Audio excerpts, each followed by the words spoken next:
തെരഞ്ഞെടുപ്പുമായി ബന്ധപ്പെട്ട് നിരവധി പ്രതികരണങ്ങൾ ഈ ദിവസം വോട്ടെണ്ണലിന്റെ തലേന്നും വരുന്നുണ്ട്. അത് തൃപ്പൂണിത്തുറയിൽ BJP വോട്ട് ചോർന്നു എന്നൊരു പ്രതികരണം കെ ബാബുവിന്റെ ഭാഗത്തു നിന്നുണ്ടായി. അത് വളരെ ശ്രദ്ധേയമാണെന്ന് ചർച്ച ചെയ്യപ്പെടുന്നുണ്ട്.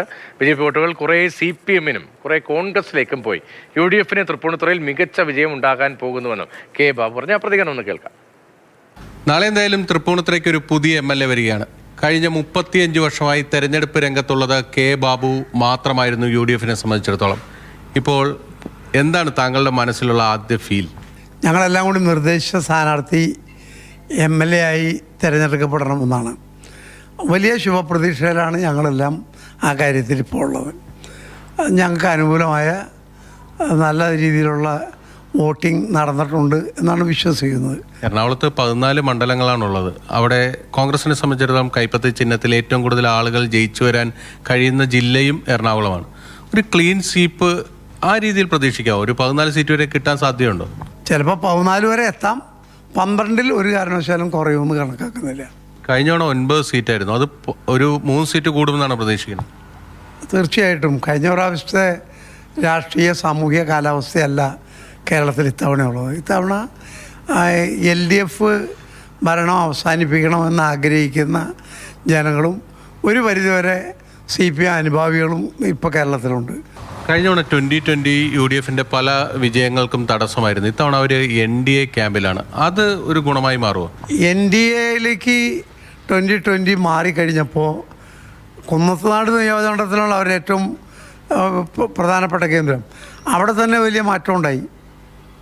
അവരെ അനുകൂലിക്കുന്ന ആളുകൾക്ക് NDAക്ക് പോകാൻ താല്പര്യമില്ല. അത് UDF-ന് ഗുണകരമാകുമെന്നാണ് തോന്നുന്നത്. തൃപ്പൂണിത്തുറയുടെ വിജയത്തിൽ ഈ NDA സ്ഥാനാർത്ഥി പിടിക്കുന്ന വോട്ട് ഒരു പ്രധാനപ്പെട്ട ഫാക്ടർ ആവില്ലേ? അല്ല, UDF-ന്റെ വോട്ട് അവർ കൂടുതൽ പിടിക്കുന്നതിൻ്റെ അടിസ്ഥാനത്തിൽ UDF-ന് പരാജയം ഉണ്ടായത് ഒരിക്കലും അങ്ങനെയും കൂടിയാണ്. പല കാരണങ്ങളും ഒരു കാരണം അതാണ്. പക്ഷേ ഇത്തവണ NDAയിൽ മത്സരിക്കുന്നത് 2020 വലിയ സ്വീകാര്യത ഉള്ളതായിട്ട് എനിക്ക് തോന്നിയിട്ടില്ല. BJPയുടെ വോട്ട് ഫ്രീസ് ചെയ്യപ്പെട്ടിട്ടുണ്ടോ അതോ മറ്റാർക്കെങ്കിലും കിട്ടിയിട്ടുണ്ടോ? BJPയുടെ വോട്ട് കുറച്ച് CPM-ന് പോയിട്ടുണ്ടാവും. ഇവരുടെ പൂർവാശ്രമം അനുസരിച്ചിട്ടാണല്ലോ ഓരോ നിലപാട് സ്വീകരിക്കുന്നത്. ഏതായാലും BJPക്കാർക്ക് താല്പര്യക്കുറവുണ്ടായി എന്നുള്ളൊരു യാഥാർത്ഥ്യമാണ്. അതായത് ഈ തൃപ്പൂണിത്തുറ മുനിസിപ്പാലിറ്റിയാണ് BJPയുടെ ഏറ്റവും ശക്തി കേന്ദ്രമായിട്ടുള്ളത്.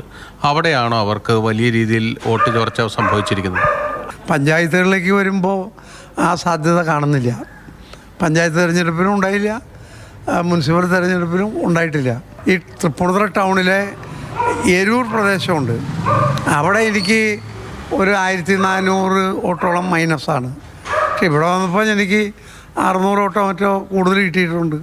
ഈ മുനിസിപ്പാലിറ്റിയുടെ ഹൃദയഭാഗത്ത് വന്നപ്പോൾ അവർക്ക് വോട്ട് കൂടുതൽ കിട്ടുന്ന സ്ഥലം തൃപ്പൂണിത്തുറ നഗരം തന്നെയായിരിക്കും. അവരാണല്ലോ ഇപ്പോൾ നഗരസഭയിലും ഭരിക്കുന്നത്. പക്ഷേ കഴിഞ്ഞ പ്രാവശ്യത്തെ അത്രയും അവർ മുന്നോട്ട് പോകുമെന്ന് ഞാൻ കണക്കാക്കുന്നില്ല. 20,000-ൽ താഴെയായിരിക്കും അവരുടെ വോട്ട്. 20,000 കിടക്കില്ല എന്നാണ് എൻ്റെ അഭിപ്രായം. കെ ബാബുവിനെ സംബന്ധിച്ചിടത്തോളം അദ്ദേഹം ഇതുവരെയുള്ള ഒരു തെരഞ്ഞെടുപ്പ് രാഷ്ട്രീയത്തിൽ നിന്ന് വിരമിക്കുമ്പോൾ അദ്ദേഹം പറയുന്നത്, ഞങ്ങളെല്ലാവരും കൂടി നിർദ്ദേശിച്ച ഒരാളെ തൻ്റെ പകരക്കാരനായി നിയമസഭയിൽ എത്തിക്കാൻ കഴിയുന്ന ഒരു ആത്മവിശ്വാസമാണ് അദ്ദേഹത്തിനുള്ളത്. ആന്റണി ഗ്രിഗറിക്കൊപ്പം പിന്നിൽ മാതൃഭൂമി ന്യൂസ്, കൊച്ചി.